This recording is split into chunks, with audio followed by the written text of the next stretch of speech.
So many of you opted to create a slab base for your coil project. Some of you did not, so I'm just going to go over it one more time. If you're working on your canvas probably looks like mine does at this point, where you have a lot of dry clay, and really this is just going to create kind of an issue with your slabs, because these little particles are going to indent and make your slabs not smooth. So what I want to do is kind of just clean this up a little bit. Mine is on a board, so it might be easier for me, and yours are loose, so might not be as easy, but I'm just using my rib to kind of scrape those pieces that are stuck down. I'm dumping this into my water. So at this point, you guys have done two projects, and I have a bunch of pieces of bone dry clay from broken things that I've just left on the floor and stepped on. So I've told a couple of you this, but once your clay is bone dry, it cannot go back into a plastic state until it has gone all the way back into a stage of being slip. So what I'm just going to do is I'm going to dump a couple of these pieces into my water, and they will just slowly disintegrate until they turn into slip. You guys can do that with pieces that are broken or pieces that are bone dry that maybe aren't part of your project. But if you have any bone dry clay that you aren't keeping, again, you can put it into water and it will turn into nice slip for you to use for your next projects. If you have a lot of bone dry clay and you don't plan on keeping your projects, this is something that I would ask you guys to just put aside, and when you can, bring it back to the school, because I have a giant reclaim bucket where I'm putting a bunch of bone dry clay in, and I'm recycling it for future use. So I just kind of made a mess again. All right, so back to it. I'm just taking my sponge. I'm kind of just wiping my canvas so that is a little wet, because I don't want this clay dust to turn my slab really dry. I don't want it to dry out prematurely.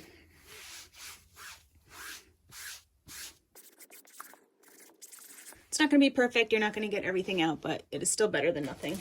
So for slabs, you do not want your clay to be super, super soft. So if you got a chunk of clay that is very plastic, I would recommend that you wedge it a little bit against your canvas to maybe try to get some of that excess moisture out.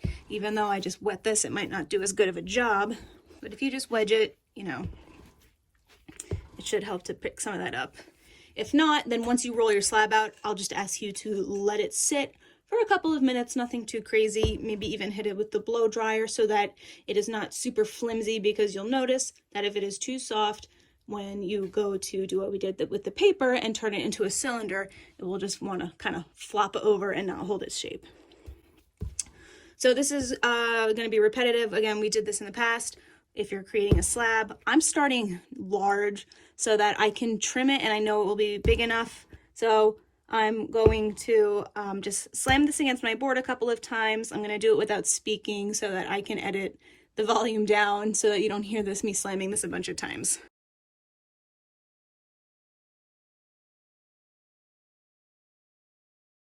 Our goal is to get about 1/4 of an inch. I did supply skewers for you guys to act as your thickness strips, but honestly, those might be too thin. It might even be a better idea to use a standard number 2 pencil. So if you have that, or even I'm just using my colored pencils, those might be a better thickness just for strength. So this is the part that I kind of breezed by in my last video, and I'd like to take more time to talk about. So again, I'm using pencils. If you guys have regular number 2 pencils, I think that would be the better idea for your thickness strips. And again, it is very, very important that you actually use these. If you do not use your thickness strips, aka your pencils, then you run the risk of rolling your slab way too thin, and not only will it be very difficult to work with in the plastic state, but it will be more likely to break as it starts to dry. So hopefully all of you have done that little slamming technique and you've gotten it maybe 1/2 inch like what I have here.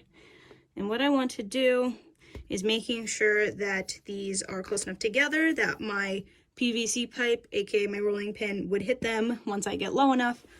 If anybody ever gets frustrated that they have to start their work over, maybe to make you feel better, I will tell you that I just did this whole demonstration. I rolled out my slab nice and thin, and I realized that my camera stopped recording because I ran out of storage. So I had to re-wedge it, kind kind of slam it back again. It's thicker this time, but and slam it back down, and I'm going to start over. So once again, all I'm just doing is using my pipe, and I'm slowly adding pressure to the point where this rolls out. Occasionally I want to flip it. I recommend not adding too much pressure at first, because if you put too much pressure down, you'll end up with these little like divots, and you'll find yourself probably having trouble getting out of them. So anytime that your clay stretches beyond your thickness strips, make sure you are moving them so that your rolling pin always has these to brace against, because you don't want them to go too thin.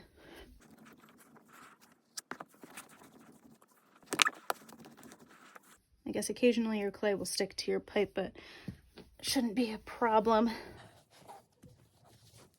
This is getting kind of pointed, so I want to try rolling in a different direction to force it to go wider.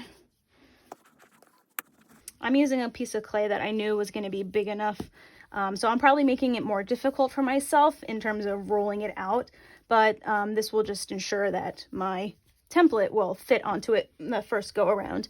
If it doesn't fit, I showed you guys in the most previous video, and I even asked you in a tutorial check question that you can just add new pieces of clay on top and roll them smooth, and it just it extends your slab.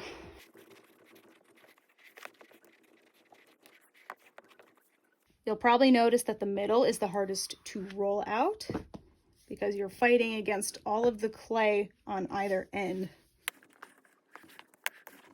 I'm rolling this thin enough now that I'm starting to hear my pin rolling against my pencil, so that's good. That means that this area is the thinness that I want.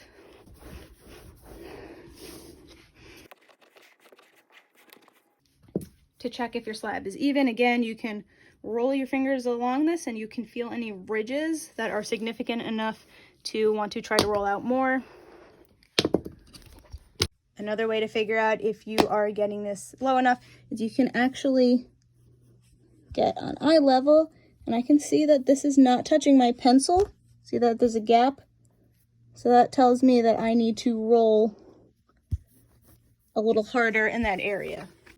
At this point, I am just taking my template and I'm making sure that it fits within my slab, and it does, okay? If you notice that maybe a corner or two goes off of the edge of your slab, then you can kind of just tear a piece off that you know you don't need, place it down, and then roll that smooth. Again, I did this in my last video. But before I cut this, I just want to take my rib one more time, and without putting too much pressure because I don't want it to get thinner, I'm just going to run my rib along the slab to compress it for strength. This will get rid of any imperfections you see, any textures that you don't like. The last thing that I want to do, and then I'm going to end this video just because I don't want to get too far ahead of the game, so I'm going to take my template. Remember, this is life size. If you're not happy with the size of this paper, make a new paper, extend it, cut it shorter, but this is going to be necessary because this is also where we're going to do our sketching. So I'm just going to lay this flat, press it so that I don't have any wrinkles, and just like what some of you did before, you can use your rib to cut it. I'm going to use this tool that I happen to have. I'm cheating. Just gonna carefully run this along my slab. And be careful, you can see I kind of veered off course a little bit here. It's very important that this stays even for the integrity of your mug. So I'm gonna go back in and make sure that I do that right along the edge. And just so that nothing happens, I'm going to tear this off now. And this can go back into my bag before it dries out for future use. While you're cutting, try very hard to make sure that you are making cuts that are perpendicular to your work surface. If you cut it at an angle, such as this, it's going to affect your mug. You want it to be straight up and down so that your slab has 90-degree walls. And at this point, this is probably a good stopping point before class ends, I, at this point, am going to wrap this up in plastic so that it does not dry. You don't want this to dry.